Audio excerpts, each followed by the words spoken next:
नमस्कार दोस्तों, यदि आपको किसी भी विभाग से पेंशन मिल रही हो और वो बार बार रुक जाती है, बार बार आपको बैंक के चक्कर काटने पड़ते हैं, बार बार आपको अपने पेंशन विभाग में जाना पड़ता है, बार बार अधिकारियों से निवेदन करना पड़ता है कि आपकी पेंशन क्यों रुकी है, उसको चालू किया जाए। तो इन सब चीज़ों से आप कैसे बच सकते हैं, या जो पेंशनर्स हैं उनके लिए क्या खुशखबरी दी गई है। देखिए, यदि आपकी पेंशन रुकती है तो ऐसे में आपको किसी नेता की सिफारिश कराने की आवश्यकता नहीं है। केवल नियमों का पालन करना है, केवल नियमों को समझना है, केवल अपने अधिकारों को जानना है और उन कानूनों को समझना है कि कब आपकी पेंशन रोकी जा सकती है, कैसे आप उसे चालू कराएंगे, या किस प्रकार से जो पेंशन का प्रोसेस है वो होता है। विधि वार्ता के खास एपिसोड में आपका स्वागत है, जहां पर आज मैं आपको बताने वाला हूं कि सभी पेंशनर्स इन नियमों का पालन करें तो उनकी पेंशन कभी नहीं रोकी जाएगी। चाहे आप सीनियर सिटीजन हो, चाहे आप महिला हो या पुरुष हो, आपको इस वीडियो को देखना बहुत ही ज़्यादा ज़रूरी है। या यदि आप युवा हैं, आप विद्यार्थी हैं, तब भी आप इस वीडियो को देखें ताकि आप अपने घर के बुजुर्गों को इसलिए अवगत करा सकें कि यदि उनकी पेंशन रुकती है तो वो क्या करें या किन नियमों का पालन करें। अगर बार बार रुक जाती है तब भी आप अपनी पेंशन को चालू करा सकते हैं और ऐसा कर सकते हैं कि आपकी पेंशन कभी भी ना रोकी जाए किसी भी विभाग के द्वारा। तो चलिए दोस्तों, शुरू करते हैं ये महत्वपूर्ण वीडियो। उससे पहले मेरा आपसे निवेदन है, यदि आप चैनल पर पहली बार आए हैं तो आज ही सब्सक्राइब कर ले ताकि इसी प्रकार की महत्वपूर्ण वीडियो आप तक पहुंच सके। इससे संबंधित यदि आप कुछ और पूछना चाहें या कोई सुझाव देना चाहें तो उसके लिए कमेंट लिख सकते हैं। प्रत्येक कमेंट, प्रत्येक सवाल का आपके उत्तर दिया जाता है यदि आप कोई भी सुझाव देना चाहें। तो सबसे पहला जो नियम है वो है आधार कार्ड में नाम सुधरवाना ज़रूरी होता है। जो आपका नाम पेंशन अकाउंट में है या उस विभाग में आपका नाम लिखा गया है जिस नाम से आपकी पेंशन जारी हो रही है, यदि वो नाम आपके आधार कार्ड में ना हो तो ऐसे में पेंशन लेने में दिक्कत आ जाती है, पेंशन रुक जाती है केवाईसी अधूरी होने के चलते। तो जो केवाईसी है वो अपडेट हो, और इसके लिए ये ज़रूरी है कि जो आपका पेंशन का खाता है और जो आपके विभाग में आपका नाम दर्ज है और आधार कार्ड में वो नाम सेम होना चाहिए, वो नाम एक हो। और यही सबसे पहला काम आपको करना है। आपको ये देखना है कि जो आपका पेंशन अकाउंट है और जो आपका आधार कार्ड है उसमें नाम एक है या नहीं। यदि एक नहीं है तो एक कराना पड़ेगा। यदि आप उसे नहीं कराएंगे तो पेंशन ऐसे ही रुकती रहेगी, पेंशन नहीं मिलेगी। तो सबसे पहला नियम क्या है कि आपका आधार कार्ड और जो बैंक अकाउंट है उसमें नाम सेम होना ज़रूरी है। जो पेंशन के दस्तावेज़ है उनमें नाम होना ज़रूरी है। दूसरी चीज़ है, आधार कार्ड को 10 साल में अपडेट आपने यदि ना कराया हो तो तब भी आपकी पेंशन रुक जाती है। देखिए, जो हमारे फिंगरप्रिंट है उनमें थोड़ा बहुत बदलाव आ जाता है, या फिर जो केवाईसी है वो हमारी सही प्रकार से नहीं हो पाती। कई बार ऐसा होता है कि थोड़ा सा चेहरा भी बदल जाता है और ऐसे में जो केवाईसी है वो अधूरी हो जाती है और इस कारण से भी पेंशन को रोका जा सकता है। तो ये ज़रूर कीजिए ये काम कि आप 10 साल में अपना आधार कार्ड ज़रूर अपडेट कराएं। यदि छोटे बच्चे का आधार कार्ड बनता है तो उसे अपडेट कराना ज़रूरी होता है।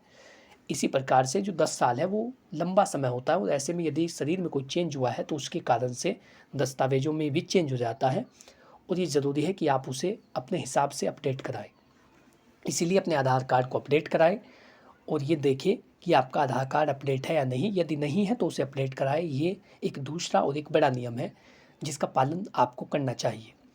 तीसरी चीज़ है, जिन्होंने 1 साल तक लेन देन न किया हो उनका खाता निष्क्रिय हो जाता है और इस कारण से भी आपकी पेंशन रुक जाती है। जब आपका खाता जो है वो निष्क्रिय होगा या ऐसा हो जाएगा जिसमें कोई भी क्रिया नहीं की जा रही है, कोई लेन देन नहीं हो रहा है। तो ये ध्यान दें कि जिस बैंक अकाउंट में आपकी पेंशन सरकार के द्वारा डाली जा रही है उस अकाउंट में आपने 1 साल में लेन देन किया हो, आप उसमें लेन देन करते रहिए। पैसे को डालिए या फिर निकालिए, या जो पेंशन का पैसा रहा है कम से कम उसे इस्तेमाल कीजिए ताकि अकाउंट में लेन देन हो सके।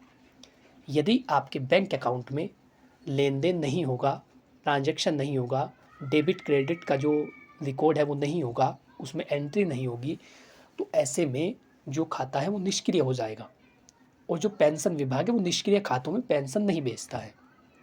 तो इसीलिए ज़रूरी है कि जो नियम है आप उनका पालन करें, कायदे में रहे, और तब जाकर के आपकी पेंशन सुचारू रूप से चलती रहेगी।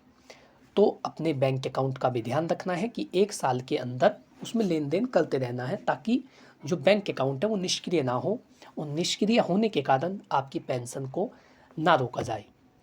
देखिए, एक एक नाम सॉरी एक नियम आपको ध्यान में रखना है, आधार कार्ड अपडेट कराना, केवाईसी पूरी रखना, 10 साल में अपडेट कराना और ये देखना कि आपके अकाउंट में लेन देन हुआ है नहीं। चौथी चीज़ है आधार कार्ड से मोबाइल नंबर अपडेट कराएं। जो आधार कार्ड है उसमें मोबाइल नंबर भी अपडेट होना चाहिए ताकि जो OTP का वेरिफिकेशन है वो किया जा सके। कई बार ऐसा होता है कि आपके आधार कार्ड के माध्यम से आपको कोई मैसेज भेजा जाता है बैंक के द्वारा या पेंशन विभाग के द्वारा, लेकिन मोबाइल नंबर अपडेट ना होने के कारण वो मैसेज, वो सूचना, वो संदेश आप तक नहीं पहुंच पाता। तो उस चीज़ का भी आपको ध्यान रखना है कि मोबाइल नंबर और आधार कार्ड दोनों चीज़ें आपस में लिंक होना बहुत ज़्यादा ज़रूरी है ताकि जो पेंशन है वो सुचारू रूप से चलती रहे, वो रुके नहीं। यदि कोई टेक्निकल इशू हो तो तब भी पेंशन को रोक दिया जाता है, और टेक्निकल इशू है यदि आपका मोबाइल नंबर आधार कार्ड से लिंक नहीं है। कई सारे बुजुर्ग ऐसे हैं कि जिनके आधार कार्ड में कोई पुराना नंबर है, उसकी जो लास्ट डिजिट है वो भी उन्हें नहीं पता है, उन्हें नहीं पता कि किसका मोबाइल नंबर ऐड किया गया है। तो ऐसे में आधार कार्ड में मोबाइल नंबर को अपडेट कराना ज़रूरी होता है। आप यदि अपडेट कराना चाहते हैं या तो पोस्ट ऑफिस में जाइए, वहाँ पर मशीनें होती हैं, आधार कार्ड वाले बैठे रहते हैं, या आप किसी आधार सेंटर पर जाइए, या फिर आप किसी बैंक में जाकर के देख सकते हैं। बैंकों में भी आधार के अपडेट की प्रक्रिया चल रही है। आपके बायोमेट्रिक करके आपका फ़ोटो खींच करके मोबाइल नंबर को अपडेट किया जाएगा। तो ये चीज़ भी आपको करनी है ताकि आपके आधार कार्ड में एक मोबाइल नंबर अंकित हो। यदि पेंशन विभाग के द्वारा या फिर बैंक के द्वारा कोई संदेश भेजा जाता है तो आप उसे देख सकें, आप उस मैसेज को पढ़ सकें। इसके लिए मोबाइल नंबर अपडेट होना बहुत ही ज़्यादा ज़रूरी होता है। जीवित प्रमाण पत्र समय पर जमा ना करना, ये भी एक बड़ा कारण है जो आपकी पेंशन को रोक देता है, या समय पर पेंशन आपकी नहीं मिल पाती। तो समय पर आप अपना जीवित प्रमाण पत्र जमा करें जो इस बात का प्रमाण हो कि हाँ, जो सरकार के द्वारा पेंशन दी जा रही है वो सही व्यक्ति को मिल रही है, यानी वही व्यक्ति उसका लाभ ले रहा है। इसीलिए नवंबर महीने में हर साल आपको अपना जीवित प्रमाण पत्र जमा करना होता है। 1 साल में एक बार सीनियर सिटीजन के लिए जीवित प्रमाण पत्र जमा करना अनिवार्य है। यदि वो अपना जो पेंशन वाला प्रोसेस है उसे चालू रखना चाहते हैं, वो चाहते हैं कि पेंशन का लाभ मिलता रहे, तो ऐसे में ये ज़रूरी है कि आप जीवित प्रमाण पत्र को समय पर जमा करें। ये सीनियर सिटीजन के लिए है कि 1 साल में एक बार। यदि सुपर सीनियर सिटीजन है, यदि 80 से अधिक है, तो 1 साल में 2 बार यानी 6 महीने में एक बार अपना जीवित प्रमाण पत्र जमा करना जरूरी होता है। तो ये भी एक कारण होता है जिसके कारण आपकी पेंशन को रोक दिया जाता है। एक और कारण हो सकता है कि सहायता राशि का प्रयोग ना करना। यदि आप पेंशन के पैसे को नहीं निकाल रहे हैं, उसमें जमा होता जा रहा है, जमा होता जा रहा है, जमा होता जा रहा है, लेकिन आप कोई लेन देन नहीं कर रहे हैं, आप पेंशन के पैसे को नहीं निकाल रहे हैं, तो फिर सरकार क्या समझेगी? या तो ऐसा हो सकता है कि जो पेंशन का लाभ है वो सही व्यक्ति तक ना पहुंच रहा हो, या तो सरकार ये समझ सकती है, या फिर ये जान सकती है कि आपके अकाउंट में कोई दिक्कत है, या फिर ये जान सकती है कि फिर आपको पेंशन की आवश्यकता ही नहीं है यदि आप उस पैसे का इस्तेमाल नहीं कर रहे हैं। तो इसीलिए ये भी ज़रूरी है कि जो राशि सरकार के द्वारा आपके बैंक अकाउंट में डाली जा रही है, आप उसका प्रयोग करें और समय समय पर उसे निकालते रहे या अपने प्रयोग में लाते रहे। तो ये भी ज़्यादा ज़रूरी होता है, यानी उस पैसे को निकालना और ये देखते रहना कि हाँ, मेरे अकाउंट में कोई दिक्कत तो नहीं है, कोई टेक्निकल इशू तो नहीं है। यदि आप इन सब चीज़ों को जानें तो जो पेंशन है वो सुचारू रूप से चलती रहेगी, कभी भी किसी भी कारण से उसको नहीं रोका जाएगा। तो इस चीज़ का भी आपको ध्यान रखना है। इसी के साथ बैंक, पैन कार्ड, आधार कार्ड सभी चीज़ें आपस में लिंक होनी ज़रूरी होती है। आपका जो आधार कार्ड है वो पैन कार्ड से लिंक हो। सरकार ने एक बार बड़ा ऐलान किया था कि प्रत्येक व्यक्ति का आधार कार्ड पैन कार्ड से लिंक होना ज़रूरी है ताकि बैंक के जो प्रोसेस है उसमें कोई समस्या ना आए, या यदि आप किसी नई योजना का फॉर्म भरते हैं, सरकार कोई नई स्कीम निकालती है, उससे आपको कोई नुकसान ना हो, या आप उस योजना का आवेदन कर सके, आप उसका लाभ ले सके। इसके लिए ज़रूरी है कि आधार कार्ड, पैन कार्ड आपस में लिंक हो। जब वो दोनों लिंक होंगे तो आपको उसे बैंक में लिंक कराने में आसानी होगी, और जब सब चीज़ें आपस में लिंक होती है तो सब चीज़ें सही होती है, जो प्रोसेस है वो एक नियम से चलता है।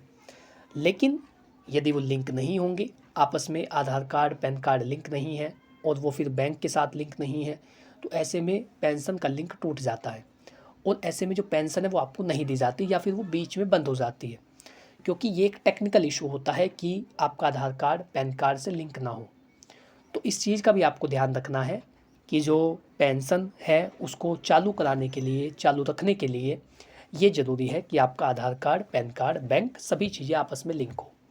इन नियमों का पालन कीजिए और फिर आपकी पेंशन कभी नहीं रुकेगी। चाहे कोई भी पेंशनर हो, चाहे सरकार के द्वारा दी जा रही हो, चाहे आपके विभाग से आपको पेंशन मिल रही हो, जो भी पेंशन आपको मिल रही है कभी नहीं रुकेगी यदि आप इन नियमों का पालन करते हैं। फिर भी यदि रुक जाती है तो आप उनसे कारण पूछिए कि किस कारण से रोकी गई है। क्या मुझे कोई दस्तावेज जमा करना है, या फिर क्या कोई टेक्निकल इशू है जिसके कारण आपने पेंशन रोकी है। यदि फिर भी नहीं दी जाती तो आप RTI डाल करके ये पूछ सकते हैं कि किस कारण से पेंशन रोकी जा रही है। तो ये कुछ नियम होते हैं, और यदि रोक दी गई है तो लिखित में आवेदन करके उसको चालू कराया जा सकता है। ये इतनी बड़ी कोई समस्या नहीं है। तो इस वीडियो को देख करके आपको कैसा लगा? क्या आप इसके माध्यम से कुछ समझ पाए? क्या आप ये जान पाए कि कौन कौन से नियम का पालन आपको करना चाहिए यदि आप पेंशन को सुचारू रूप से पाना चाहते हैं? यदि ये जानकारी आपको अच्छी लगी है, हमारा प्रयास अच्छा लगा है, तो आपसे निवेदन है, अनुरोध है, आग्रह है, गुजारिश है कि आज ही इस चैनल को सब्सक्राइब कर ले, ताकि इसी प्रकार की महत्वपूर्ण वीडियो आप तक पहुंच सके। और जो भी संबंधित जो जानकारी है, जो आपसे संबंधित हो, आपके बेहतर करने के लिए हो, नियम कायदे कानून हो, वो आप तक पहुंच सके, उसके लिए चैनल को सब्सक्राइब करना बहुत ज़्यादा ज़रूरी है। तो विधि वार्ता से जुड़िए, जहाँ पर बात की जाती है आपके अधिकारों की और उन कानूनी प्रावधानों की जो आपके जीवन को पूरी तरीके से बदल सकते हैं।